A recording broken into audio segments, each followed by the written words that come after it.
Hello everyone, कैसे हैं आप सब लोग। आप सभी लोगों का हमारे नई वीडियो में बहुत बहुत स्वागत है। आज हम बात करने वाले हैं इन्फेक्शन कंट्रोल प्रैक्टिस यानी कि HAI रिडक्शंस, हैंड हाइजीन और IPC स्टैंडर्ड।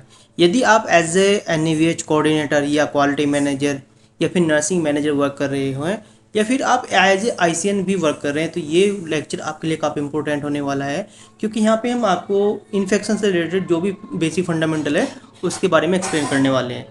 सबसे पहले हम बात करते हैं इंट्रोडक्शंस की। भाई पहले आपको ये पता होना चाहिए कि भाई जो आपका HAI है, पहले तो HAI की फुल फॉर्म होती है हेल्थ केयर एसोसिएट इन्फेक्शंस, ठीक है। Second are infected acquired and patient during the stay. अब ये इन्फेक्शन पेशेंट को होता कब है। देखो सपोज करो कोई पेशेंट है आपकी जनरल आईसीयू में एडमिट है। जब वो पेशेंट एडमिट होगा आईसीयू में तो उस टाइम पे उसे AHI होने के चांसेस रहते हैं, यानी हेल्थ के एसोसिएट इन्फेक्शन होने के चांसेस रहते हैं। तो वहाँ पे आपको कुछ गाइडलाइन फॉलो करनी होती है जिससे कि आप पेशेंट को इस इन्फेक्शन को होने से बचा सके, ठीक है। नेक्स्ट HAI का से होता क्या है। देखो सबसे पहले क्या होता है, यदि आपके डिपार्टमेंट में HAI यानी इन्फेक्शन बढ़ रहा है, इन्फेक्शन बढ़ने से क्या होगा, लोग ज़्यादा बीमार होंगे, ठीक है। उसके बाद उनकी डेथ बढ़ेगी। भाई जब इन्फेक्शन फैलेगा तो अगर आपके 10 पेशेंट हैं वो इन्फेक्टेड है तो उसमें से 200 से 300 ऐसे हैं जो कि एक्सपायर हो सकते हैं, ठीक है। उसके बाद हॉस्पिटल स्टे, आपको पता है कि कोई पेशेंट आपके आईसीयू में एडमिट है वो 3 या 4 दिन के बाद में वो डिस्चार्ज हो जाएगा, ठीक है। लेकिन जब आपके यहाँ पे इन्फेक्शन ज़्यादा है तो वो क्या करेगा, वो लॉन्ग टाइम तक वहाँ पे रुकेगा। 10 दिन भी हो सकते हैं, 115 दिन भी हो सकते हैं। नेक्स्ट कॉस्ट, अब रुकेगा तो उसकी कॉस्ट पड़ेगी। तो ये अगर आपकी ऑर्गेनाइजेशन के अंदर हेल्थ एसोसिएटेड इन्फेक्शन इंक्रीज होता है तो मॉर्बिडिटी, मोर्टेलिटी, हॉस्पिटल स्टे और जो कॉस्ट, ये चारों चीज़ों पे सबसे ज़्यादा इफेक्ट पड़ता है, ठीक है। Next, infection prevention control practice are essential to reduce HI and ensure patient safety. देखो क्या होता है, यदि हम infection prevention and control practice को फॉलो करें तो इससे होगा क्या। सबसे पहले तो पेशेंट्स की सेफ्टी के ऊपर वर्क होगा, और जब आपको पता पेशेंट की सेफ्टी के ऊपर वर्क होगा तो वहाँ पे automatic health care association associate infection जो कम हो जाएगा। कैसे, देखो बताता हूँ। जब आप इस गाइडलाइन को फॉलो करोगे, आप proper hand hygiene protocol follow करोगे जो कि WHO की गाइडलाइन को फॉलो करता है, ठीक है। दूसरा, जब भी आप किसी पेशेंट के पास जाओगे तो आप प्रॉपर PP किट को यूज़ करोगे जिससे कि इन्फेक्शन एक पेशेंट से दूसरे पेशेंट के पास में ना जाए, ठीक है। जब आप इस तरह से प्रोटोकॉल को फॉलो करोगे तो इन्फेक्शन क्या होगा भाई, कम होगा, और जब इन्फेक्शन कम होगा पेशेंट की सेफ्टी बढ़ेगी। नेक्स्ट, व्हाट आर HAI, भाई जो आपका हॉस्पिटल एसोसिएट इन्फेक्शन होता क्या है। देखो सबसे पहले इसमें आपको देखना, infection that develop 48 hours more affect hospital admissions और within 30 day after the procedure. देखो यदि कोई पेशेंट आपके आईसीयू में एडमिट है और आपको इनमें से कोई सा भी इन्फेक्शन मिलता है पेशेंट को, वो HAI में काउंट होगा। दूसरा, यदि आपने देखा हो कभी कभी कोई पेशेंट आपका डिस्चार्ज होकर चला गया, ठीक है, उसकी सर्जरी हुई थी, सर्जरी होने के बाद वो अपने घर चला गया, लेकिन घर जाने के बाद में उसी जाने के बाद वहाँ पे उसको पस बन गई, ठीक है, उसको एलर्जी हो गई या फिर उसको स्वेलिंग आ गई है या उसको ब्लीडिंग हो रही है, तो उस कंडीशन में क्या आता है, पेशेंट दोबारा आपके ऑर्गेनाइजेशन में आता है, ठीक है। और वहाँ पे हम काउंट करते हैं SSI, जिसे बोलते हैं सर्जिकल साइट इन्फेक्शन। इसमें होता क्या है कि जिस पार्ट का जो भी प्रोसीजर हुआ होता है उस पार्ट का कल्चर कराया जाता है, सैंपल लिया जाता है। सैंपल लेने के बाद में वो लैब में जाता है, आपको माइक्रोबायोलॉजी लैब में, वहाँ पे उसका कल्चर लगता है। कल्चर लगने के बाद में यदि वहाँ पे बैक्टीरिया पॉजिटिव आता है तो आप उसे SSI में काउंट करोगे, यानी सर्जिकल साइट इन्फेक्शन में काउंट करोगे। और ये होगा कब, सर्जरी होने के बाद।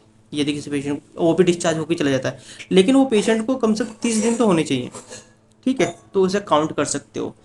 नेक्स्ट, पहला आता है कोटी। इन चारों का तो आपको पता होना चाहिए, जब भी आपको हॉस्पिटल या हेल्थ केयर एसोसिएट इन्फेक्शन के बारे में पूछा जाए तो इन चारों एकदम से आपके माइंड में आ जाना चाहिए। पहला होता है catheter associate urinary tract infection, second होता है SSI यानी सर्जिकल साइट इन्फेक्शन, थर्ड होता है क्लैप्सी जिसे बोलते हैं central line associate blood stream infection, और नंबर 4 होता है वेंटिलेटर एसोसिएट निमोनिया, ठीक है।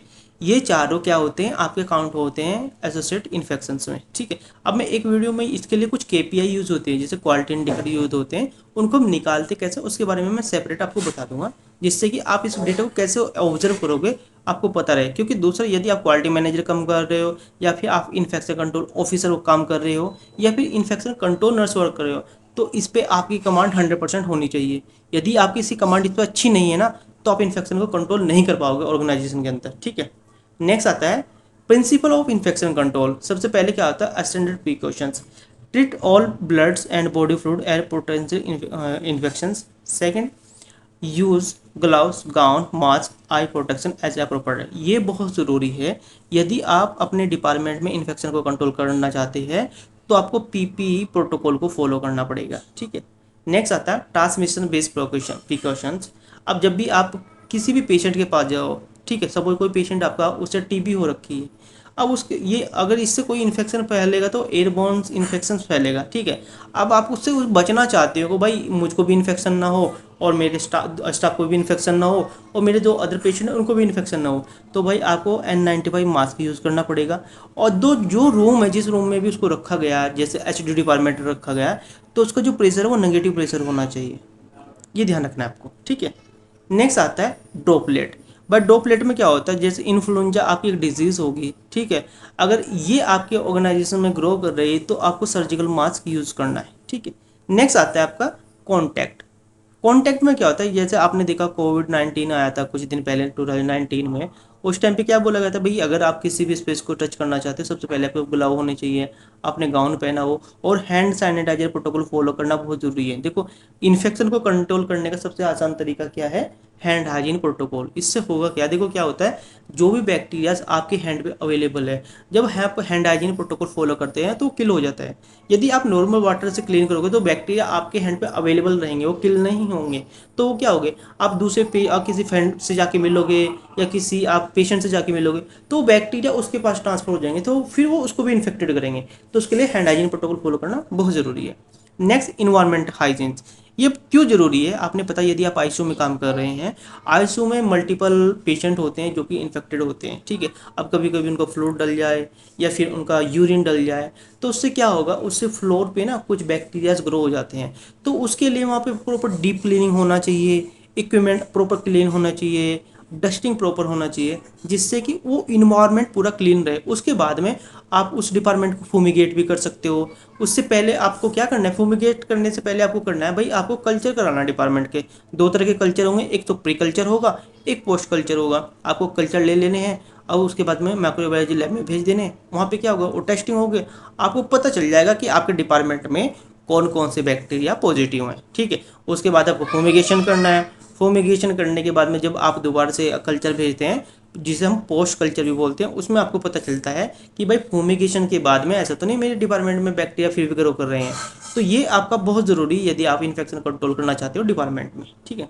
नेक्स्ट आता है आपका सेफ डिस्पोजल और बायोमेडिकल वेस्ट। ये बहुत ज़्यादा इंपॉर्टेंट है, मैं सभी वीडियो में बताता हूँ कि जब भी आप अपने ऑर्गेनाइजेशन में इन्फेक्शन को कंट्रोल करना चाहते हैं, तो आपको biomedical waste management protocol follow करना बहुत ज़रूरी है। आपको सेग्रीगेशन का भी पता होना चाहिए, आपको सेपरेशन का भी पता होना चाहिए, आपको डिस्पोजल का भी पता होना चाहिए, और आपको कलर कोडिंग की भी नॉलेज होनी चाहिए कि कौन से कलर में कौन सा वेस्ट आपको डालना है, ठीक है।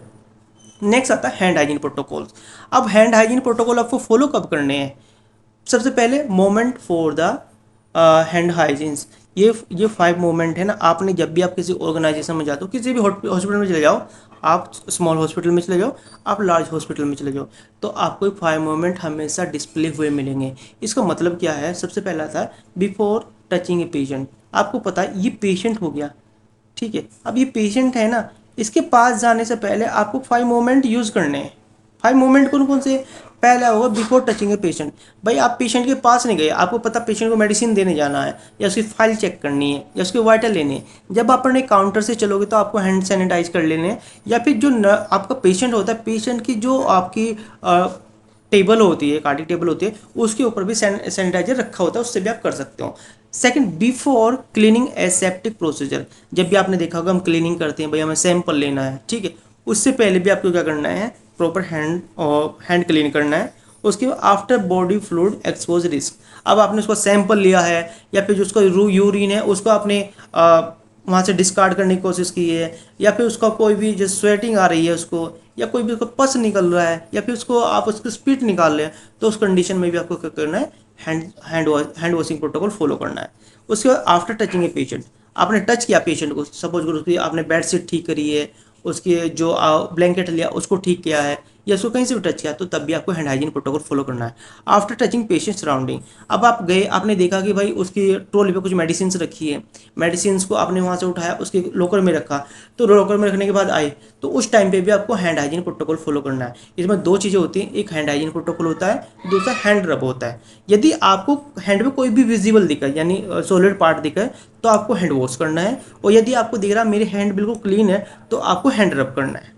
ओके, अब चलते हैं मेथड। इसके दो मेथड होते हैं, सोप वाटर, सबसे पहले when hand are visible dirty, जब भी आपकी हैंड आपको दिक्कत डर्टी है तो आप कोई भी हैंड सैनिटाइजर यूज़ कर सकते हो, और यदि नहीं है तो आप अल्कोहल बेस्ड रब यूज़ कर सकते हो। ठीक है, अब ये टेक्निक कितने टाइम के लिए फॉलो होती है? देखो, अगर आप हैंड वॉशिंग टेक्निक भी फॉलो कर रहे हैं तो आपको कम से कम 20 से 30 सेकंड तक आपको अपने हैंड क्लीन करने हैं, और उसमें भी आपको 7 स्टेप फॉलो करने हैं। नॉर्मली 7 स्टेप जो होते हैं उसकी तो आपको नॉलेज होनी चाहिए। ठीक है, नेक्स्ट है कि इन्फेक्शन कंट्रोल प्रैक्टिस, ये बहुत ज़रूरी है यदि आप ऑर्गेनाइजेशन के अंदर इन्फेक्शन को कंट्रोल करना चाहते हैं। सबसे पहले यूज़ पीपीई। देखो, जो भी आपका स्टाफ है, आपका नर्सिंग स्टाफ हो सकता है, आपका हाउसकीपिंग हो सकता है, आपका जीडी हो सकता है, या आपका डॉक्टर्स हो सकता है, कोई भी है, तो उससे प्रॉपर ग्लव्स, गाउन, मास्क, आई प्रोटेक्टर एज पर रिस्क, ये सब चीज़ें उसको फॉलो करनी है। ये मैं क्या बता रहा हूँ, अगर आप अपने ऑर्गेनाइजेशन के अंदर इन्फेक्शन को कंट्रोल करना चाहते हैं। सेकंड आता है सेफ इंजेक्शन प्रैक्टिस। आपने देखा कि नीडल एक्सचेंजरी बहुत ज़्यादा होती है, उसको कम करने के लिए क्या करना है, सिंगल यूज नीडल। आपको एक नीडल को एक ही पेशेंट्स के साथ यूज़ करना है, सेकंड के साथ यूज़ नहीं करना है। ठीक है। Second, proper disposal. अब आपने यूज़ कर लिया, यूज़ करने के बाद में आपकी रिस्पॉन्सिबिलिटी है प्रॉपर उसको आप डिस्कार्ड करें बायोमेडिकल वेस्ट में। ठीक है। नेक्स्ट है स्टीलाइजेशन डिसइंफेक्शन। भाई यहाँ पे जो पूरा मेन रोल आ जाता है वो आपका सीएसडी डिपार्टमेंट का आ जाता है, क्योंकि आपको पता है जो भी आपके इक्विपमेंट्स होते हैं वो जो स्टेलाइज होते हैं वो सीएसडी डिपार्टमेंट में होते हैं। तो आपके पास में कम से कम सीएसडी अवेलेबल होनी चाहिए, और उसकी गाइडलाइन भी होनी चाहिए। जैसे आपको पता है, यदि आप किसी पेशेंट की ओटी करने जा रहे हो तो आपको इंस्ट्रूमेंट भी चाहिए, आपको सरफेस के लिए भी रिक्वायरमेंट है, फिर जो भी मेडिकल डिवाइस है आपको वो भी तो रिक्वायरमेंट है। अब सपोज आपका मॉनिटर लगा हुआ है, भाई आप उसको अल्कोहल से तो क्लीन करोगे, डिसइंफेक्टेड तो करोगे। जब तक उसको डिसइंफेक्टेड नहीं करोगे, बैक्टीरिया तो वहाँ पे अवेलेबल रहेगा। ठीक है। उसके बाद आइसोलेशन प्रोसीजर, इन्फेक्शन प्रैक्टिस। अब जो भी इन्फेक्टेड पेशेंट आपके ऑर्गेनाइजेशन के अंदर आता है तो आप उसे आइसोलेशन रूम में रख सकते हो, और उसके लिए आपको प्रॉपर गाइडलाइन फॉलो करनी पड़ेगी, पीपी किट यूज़ करनी पड़ेगी, हैंड सैनिटाइजर यूज़ करना पड़ेगा, और उसका एक एरिया अलग से रखना पड़ेगा जिससे कि इन्फेक्शन और पेशेंट को या ना हो और स्टाफ को ना हो। ठीक है। नेक्स्ट, वैक्सीनेशन ऑफ स्टाफ, ये बहुत ज़रूरी है। जब आपने देखा होगा, जब भी आप किसी ऑर्गेनाइजेशन में ज्वाइन होते हैं तो वहाँ पे एक इंडक्शन प्रोग्राम होता है। ठीक है। इंडक्शन प्रोग्राम कंप्लीट होने के साथ साथ में आपका वैक्सीनेशन कराया जाता है। ठीक है, जिसमें हेपेटाइटिस बी, इन्फ्लुएंजा के लिए भी आपको वैक्सीन लगती है। Next, anti microbial stewardship. भाई यहाँ पे क्या होता है, आपको पता है ऑर्गेनाइजेशन के अंदर भाई मल्टीपल एंटीबायोटिक देने के लिए अवॉइड किया जाता है, जिससे कि पेशेंट को कोई प्रॉब्लम ना हो। तो ये कुछ पॉइंट्स हैं जो अगर आप अपने ऑर्गेनाइजेशन के अंदर इन्फेक्शन को कंट्रोल करना चाहते हैं, इसको यूज़ कर सकते हैं। आज के लिए इतना ही, थैंक यू, मिलते हैं नेक्स्ट वीडियो में।